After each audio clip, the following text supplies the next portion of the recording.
Ce matin, Chappeline de Malherbe, la maire de Romans-sur-Isère, est revenue sur le meurtre de Thomas qui secoue la région et le pays depuis plus d'une semaine. Elle a déclaré que le nom des agresseurs avait été donné bien trop tard, selon elle. Elle n'est pas la seule à dénoncer une omerta, car les prénoms des agresseurs seraient devenus un enjeu politique. Est-ce que vous êtes d'accord avec elle? Est-ce qu'il fallait donner très vite le nom des agresseurs? Voilà, oui ou non?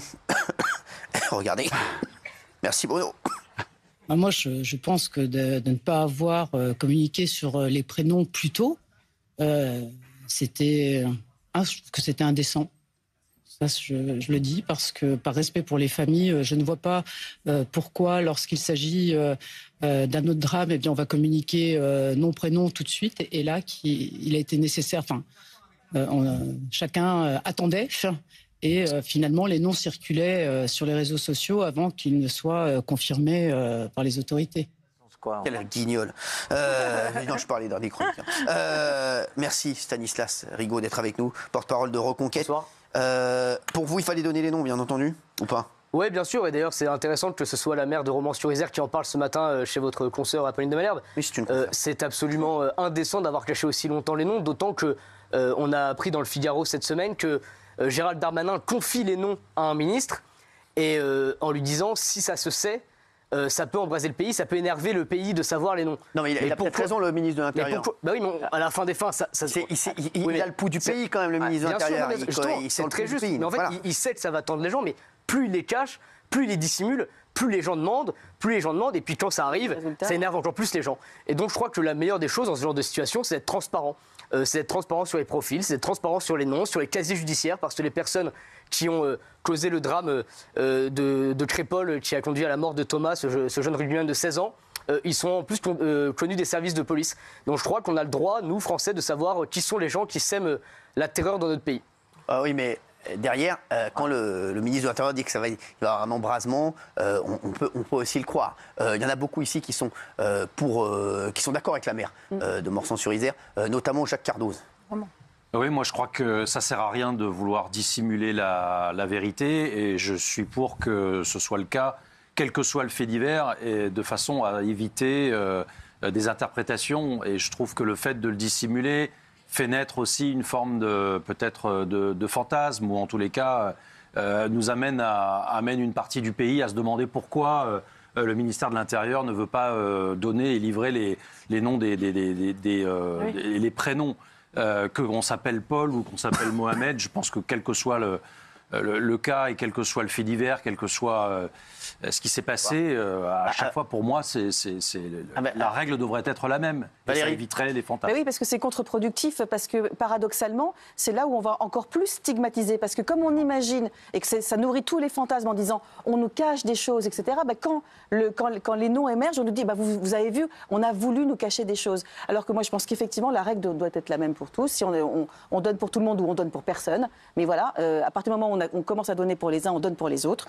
Et je pense qu'à l'inverse de ce qui a voulu être fait, c'est-à-dire calmer le pays, ça a fracturé encore plus le pays. Dany. Oui, ce qui est scandaleux, c'est qu'en plus, ils se sont empressés au début de nous dire que c'était des Français. Et c'est vrai, mais ensuite ils ont caché les noms quand ils se sont aperçus qu'en fait les noms n'étaient pas consonance française. Donc c'est un véritable mensonge, on nous prend vraiment, je suis désolée, mais pour des cons. Et quand le Darmanin a parlé des Kevin et Mathéo, pour les émeutes, là les prénoms c'était important, il fallait les dire. D'ailleurs, ce qui est très intéressant, je suis désolée, mais... Je suis entièrement d'accord avec Daniel Moreau, c'est-à-dire ce qui est intéressant, c'est que j'ai eu l'occasion de débattre notamment sur une autre chaîne de télévision. Comment? C'est sur quelle chaîne? Je ne dirai pas le nom, ça va énerver tout le monde sur le plateau. Non, c'était sur BFM. Et donc, j'étais sur BFM. Et quand je dis que, parce que ça se murmurait, parce que tout le monde avait vu les images, il y a des vidéos qui ont circulé sur les réseaux sociaux du début de l'agression. Et quand on voit le début, ces vidéos qui traînent, etc., on comprend le genre de profil. C'est des gens issus de populations immigrées maghrébines. Sauf que ce qui est scandaleux, c'est que quand on le disait, ils nous tapaient dessus en disant arrêtez de dire n'importe quoi, c'est pas vrai, vous êtes scandaleux. Et donc, encore une fois, il y a eu une complicité politico-médiatique pour que les Français ne sachent pas ce qui s'est réellement passé. Alors, Gilles Verdez. Je reprends Daniel sur un point ahurissant qui est quoi passé comme ça. Elle a dit, on s'est aperçu que c'était pas des noms à consonance française. Ça veut dire que Gilles c'est français et Souleymane c'est pas à consonance française. Non mais c'est incroyable de dire ça. Mais Non mais c'est de la folie de dire ça. Non mais là Cyril, on peut pas laisser passer ça. C'est vrai. Elle a raison. C'est vrai. Mais vous êtes malade. Gilles, c'est à consonance française. Il a raison. C'est vrai qu'il a raison. C'est invraisemblable. Il a raison, je suis désolé. Alors il y a des bons noms français, des mauvais noms C'est pas la français. question de bon ou pas bon. Mais Non, mais Gilles Verdez, tu joues avec les mots et c'est n'importe quoi. Ah non, on va non plus nier l'origine de certains prénoms. Écoute, C'est factuel. Ils sont tous français, mais vous êtes Mais on malades. parle de l'origine du prénom. Ils sont nés en Mais non, ils sont nés en France. Mais qu'est-ce que vous racontez? Ah oui, Moundir, il est français, les gars. Ils font l'origine C'est pas d'un le prénom problème. et c'est pas ce qu'elle a voulu dire. Ah bah c'est ce qu'elle a dit. Bon, allez. Et alors, après, Vas-y, mon Gilles. pour les Ridicule. prénoms, moi, je suis totalement contre le fait qu'on donne ces prénoms. D'abord, la justice, très souvent, ne les donne pas. Il n'y a pas de règles, il n'y a pas de loi. Le procureur fait ce qu'il veut. Souvent, en France, on ne les donne pas. Et il ne faut pas être dupe. Si on les donne aujourd'hui, pourquoi?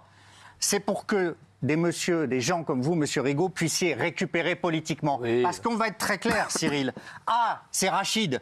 Tiens, ça sonne arabe. Tiens, peut-être qu'il est musulman, venu de l'immigration. Et boum, on dézingue l'immigration. Et c'est de la faute de l'immigration. Le drame incroyable de la mort de Thomas, bouleversant. Vous allez dire maintenant, c'est de la faute des immigrés. Et ça, c'est de la récupération Non, politique, donc c'est honteux. Je crois que justement le vrai sujet là-dessus, c'est pas la récupération. Ça, c'est un argument bidon. Parce qu'en fait, en prétextant que ce que nous faisons, c'est de la récupération, on occulte le débat de fond. Le débat de fond, c'est dans ce pays, oui, il y a un lien entre l'insécurité et l'immigration. Ça, c'est factuel. C'est pas moi qui le dis, c'est M. Darmanin qui lui-même cachait les noms. Je vous donne quelques chiffres en vrac, mais qui vont vous parler et qui sont pas de moi, qui sont de M. Darmanin. 55% de la délinquance à Marseille sont le fait de personnes étrangères. 55%. Ça veut dire quoi, étrangères? Des personnes qui n'ont pas de papier, ce sont des étrangers. Dans les transports en commun, c'est parce qu'avec nous, on sait 90% des vols commis par les étrangers. Et là, c'est des Français. Oui, mais sauf qu'il y a un lien entre immigration et délinquance. Premier élément. Deuxième élément, pas inintéressant non plus. On sait très bien que ces vagues d'immigration peuvent causer ce genre de dégâts. Ça peut être des dégâts d'immigration. Oui, à 500 000 entrées par an. Vous appelez ça comment, vous? Ah, c'est la submersion migratoire. Oui, moi, maintenant. bien sûr. Quand il y en a 500 000 par an, oui, c'est une submersion, oui. Enfin, je sais pas. Attention quand même au raccourci entre l'immigration et une Mais je viens de automaticité avec J'ai pas dit- la violence. non, Je suis pas certain que Non, pas du tout. et dit les choses comme ça, je pense pas que vous puissiez il a pas faire dit le comme lien. ça. Monsieur Darmanin, Dans tous les il parle- cas, le lien, il n'est pas établi comme ça. Non, Donc, Monsieur Darmanin- c'est pas un discours que vous pouvez reprendre comme ça tranquillement Monsieur Cardoz, sur un Monsieur- plateau de télévision. Monsieur Darmanin, C'est plus complexe que ça. Monsieur Darmanin, il fait deux choses. Il parle d'ensauvagement, terme que je reprends volontiers, et il donne ses chiffres. Sans faire un lien Mais- avec l'immigration. Bah si, quand il donne- qui est quand un il donne ses ensauvagement chiffres. dans la société, ça on est tous d'accord avec ça. Mais M. Darmanin, de fait le lien, puisqu'il donne ces chiffres-là. Encore une fois, c'est factuel. C'est-à-dire que tous les immigrés ne sont pas délinquants, mais une grande part de la délinquance en France et de la criminalité est le fruit de personnes étrangères. Tout comme dans nos prisons, il y a 25% de personnes étrangères. C'est C'est pas pas automatique. simplifier le discours. C'est pas automatique, mais en tout cas, c'est factuel. Comme les antibiotiques. Ouais. Oui. On vit quand même dans un monde un peu particulier quand même, parce que maintenant on veut dénoncer ces gens pitoyables qui ont commis une horreur absolue que tout le monde bien évidemment condamne. Dans le monde dans lequel on vit aussi actuellement avec Internet, visiblement on n'a pas besoin de dénoncer parce qu'ils se font dénoncer. On connaît la photo, on connaît l'adresse, on connaît ceci, et ce qui amène à dénoncer, ça va aller voir les parents, ça va avoir des meurtres, et encore des bagarres. Ça va aller faire des rencontres qu'il y a eu lorsqu'il y a eu là avec la descente de l'extrême droite. Bon, je vous dis, moi, personnellement, aujourd'hui, je suis assez perdu, vraiment, parce qu'on parle d'émigration. On parle de dire, lui, il est né en France. Non, parce qu'il s'appelle Rachid ou il s'appelle Moundir. Il n'est pas français. Franchement, ça me fait vraiment chier. Je vous le dis vraiment, ça me fait vraiment chier. C'est très grave ce qui s'est passé. Moi, je ne sais pas quoi vous dire, en fait. Pour toi, il fallait donner les noms ou pas? Non, il ne faut pas donner les noms, parce qu'il y a une justice, et puis, quoi qu'il arrive, les noms allaient sortir. Donc, quoi qu'il arrive, pourquoi donner les noms? Donc, donne les noms, l'adresse, l'âge. Et tu ne crois pas que c'est le contraire, en fait, Moundir? Tu ne crois pas que le fait que le gouvernement ou le ministère de l'Intérieur, je ne sais pas exactement comment les choses se sont faites, ou le procureur de la République, d'ailleurs, peut-être, le fait qu'on ne divulgue pas les noms fait que dans les jours qui ont suivi, c'est d'ailleurs ce qui s'est passé ce week-end, finalement, comme ça a été expliqué, ça circulait sous le manteau, et puis il y a eu cette idée selon laquelle le gouvernement veut cacher, parce que majoritairement ce sont des noms à consonance maghrébine, et donc du coup ça fait naître quelque chose, à mon avis, qui qui vient crisper encore un peu plus le débat. Tu vois ce que je veux dire? Et donc je me dis, moi, mais pourquoi ne pas donner ces informations-là de façon très automatique dès le départ pour éviter que... Depuis quand en France on dénonce... Enfin, on dit les noms. Il ne s'agit pas de dénoncer. Non, mais on doit dire les noms aujourd'hui. Moi, c'est la première fois, j'ai 50 balais, c'est la première fois que... Il ne s'agit pas de dénoncer, justement. C'est de dire le nom, donc le nom, prénom. Et de dire que le mec est un arabe, ou des maghrébines ou issus je pense que c'est le contraire. De l'immigration. Banalisé. Et il faut dire les choses telles qu'elles sont. Alors mettez une loi. Alors on va se retrouver dans un instant avec Stanislas Rigaud qui reste avec nous. On va revenir sur Patrick Cohen. Ce qu'il a dit hier, Patrick Cohen, c'est vrai que ça a été un déferlement aujourd'hui le concernant. Et puis restez avec nous avec ce témoignage qui est complètement fou. Vous allez voir cette histoire. Je vous dis, avec les équipes, c'est une des histoires les plus fortes qu'on ait eues dans TPMP. Ce sera dans un instant, en direct bien entendu. À tout de suite.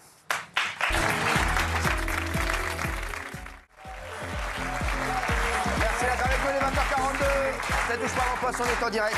On est avec Stanislas Rigaud, porte-parole de Reconquête. Restez avec nous parce que dans un instant, un témoignage incroyable, fou, vraiment. C'est un des plus gros témoignages qu'on ait eu dans TPMP. Vous allez voir ça, je sais que Gilles est au courant, c'est un truc de fou. Merci Stanislas d'être là. Merci on parle de ces noms qui ont été donnés, des accusés du meurtre de Thomas. Fallait-il donner les noms? Donc voilà, je vais voir ce qu'en pensent les téléspectateurs, s'il vous plaît. Merci, si on peut avoir. Oui, à 90%. Voilà, 90% des Français pensent qu'il fallait donner les noms. Voilà, donc c'est quand même un score très très important. Et donc pour la plupart des Français, il fallait donner les noms. Gilles, voilà, vous voyez. On va parler maintenant de Patrick Cohen, qui a été lynché sur les réseaux pour n'avoir donné que la version des accusés du meurtre de Thomas. A-t-il dérapé? C'est la question que je vous pose. Pour beaucoup, c'est oui. Patrick Cohen, donc si vous ne le connaissez pas, c'est un éditorialiste qui était dans l'émission sur France 5. Il faisait un édito sur le meurtre du jeune Thomas, sauf que sa façon de relater les faits a choqué les internautes, ne donnant que la version des assassins. Avez-vous été choqué? A-t-il dérapé? On va voir un premier extrait. Il commence son édito par la raison de pourquoi la soirée a dégénéré. Donc il trouve des excuses à ce meurtre, à cet assassinat. Patrick Cohen, voilà, une fois de plus, le donneur de leçons a frappé. Regardez. Dans ce village de la Drôme de 500 habitants, il y avait un bal dans la salle des fêtes. En fin de soirée, une dizaine de jeunes se mêlent aux 400 participants. Ils ne sont pas du village, ils sont venus pour s'amuser, pour draguer les filles. Pas d'incident jusqu'à la dernière chanson de la soirée, Chiquita du rappeur Jules. C'est là que, d'après les mises en cause, l'un des participants au bal, un rugbyman, aurait tiré les cheveux longs d'un des membres du groupe en le traitant de Chiquita, c'est-à-dire de filles sexy. Altercation, bagarre, les offensés sortent des couteaux, un adolescent de 16 ans s'effondre, poignardé à mort, il s'appelait Thomas, il jouait au rugby, c'était l'une de ses premières sorties. Ensuite, il explique que rien ne prouve que ce groupe de jeunes était venu casser du blanc. Regardez. Leur prénom les désigne, c'est donc que les musulmans sont dangereux par nature, que le racisme anti-blanc frappe jusque dans nos campagnes, a dit Marion Maréchal, avec des milices armées qui opèrent des razzias, Marine Le Pen, et qui commettent des francocides, Éric Zemmour. La mort de Thomas ne résulte pas d'un règlement de compte ou d'une expédition punitive, même si les insultes racistes ont bien été entendues par 9 témoins lors de la bagarre contre les Blancs du village, cette motivation raciste n'a pas été retenue par la justice. Rien ne prouve que les jeunes du quartier de la Monnaie étaient venus casser du blanc. Et puis ensuite, il évoque les prises de position de la droite et de l'extrême droite, voulant nous faire croire qu'en France, il y a une chasse aux Gaulois. Regardez. La presque centaine de militants d'ultra-droite qui descendus en représailles à Romans-sur-Isère n'étaient pas des manifestants, ils étaient cagoulés et armés de barres de fer. Ils ne sont pas venus faire justice eux-mêmes, ils étaient venus pour châtier des Arabes, ce qu'on continue d'appeler, hélas, une ratonnade. La droite et l'extrême droite veulent nous faire croire que nous sommes au bord de la guerre civile, qu'une France se dresse contre une autre, que la chasse aux Gaulois est lancée, alors que l'immense majorité des immigrés et des Français issus de l'immigration réprouvent cette violence. Stanislas Rigaud. C'est honteux. C'est honteux pour plusieurs raisons. Et pour la première, c'est que Patrick Cohen, il est sur le service public. Le service public et l'audiovisuel public, ça coûte 4 milliards par an. Ça a même été augmenté en septembre 2023 de 6%.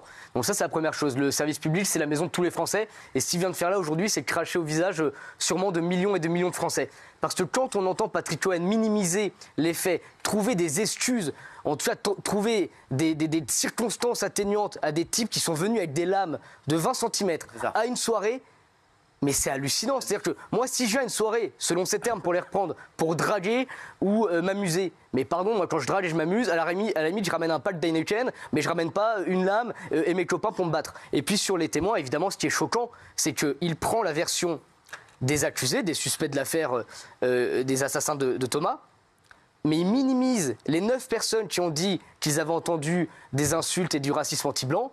Il ne parle pas des 5 personnes qui évoquent les menaces de mort et il ne parle pas des 12 personnes entendues sur la plus de centaines de personnes qui ont été entendues qui disent qu'ils ont entendu des ça plante. Ça plante, ça plante, ça plante. Alors franchement, si toutes les personnes qui viennent à des soirées pour draguer, si toutes les personnes qui écoutent du Jul et entendent Chiquita se mettent à poignarder des gens, mais les Thomas, ça ne sera pas tous les jours, ce sera toutes les secondes. C'est des malades ces gens-là de dire ça. C'est une séquence qui a été signalée à l'Arcom, apparemment. On voit les signalements à l'Arcom. On a vu ce qui s'est passé pour Guillaume Meurice. Il a eu une mise en garde. Voilà, rien du tout, il a eu une mise en garde. Guillaume Meurice a eu une mise en garde. On aurait fait la même séquence sur TPMP, c'était 4 millions.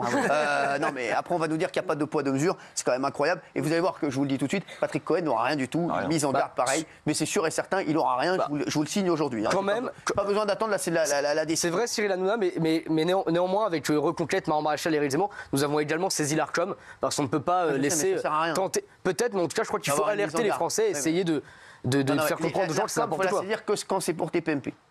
Là, il y a de l'argent. Moi, ça va. Comme il a donné une marque tout à l'heure, on va se rappeler que l'abus d'alcool est dangereux pour la santé. Ils ne pourront pas nous saisir. T'es à côté de la plaque. Qu'est-ce qui lui est arrivé à Patrick Cohen là? Je sais pas, je ne comprends pas du tout, parce qu'en fait, il nous donne une grande leçon, comme s'il allait nous expliquer cette affaire. Alors l'enquête est extrêmement complexe pour le moment. Monsieur Rigaud, la théorie raciste n'est pas retenue, on le sait. Bon voilà, les responsabilités sont difficiles à établir. Mais la manière dont lui, il va du côté des mis en cause, c'est scandaleux. Voilà, c'est impossible. On ne peut pas faire ça. On ne peut pas faire ça, Cyril. On n'a pas le droit, tout simplement. Je pense que Daniel va être... Non, mais il a fait mieux que minimiser. C'est-à-dire qu'en fait, il a dit clairement qu'un des rugbyman, celui qui aurait touché les cheveux, a provoqué le futur assassin. Il serait responsable.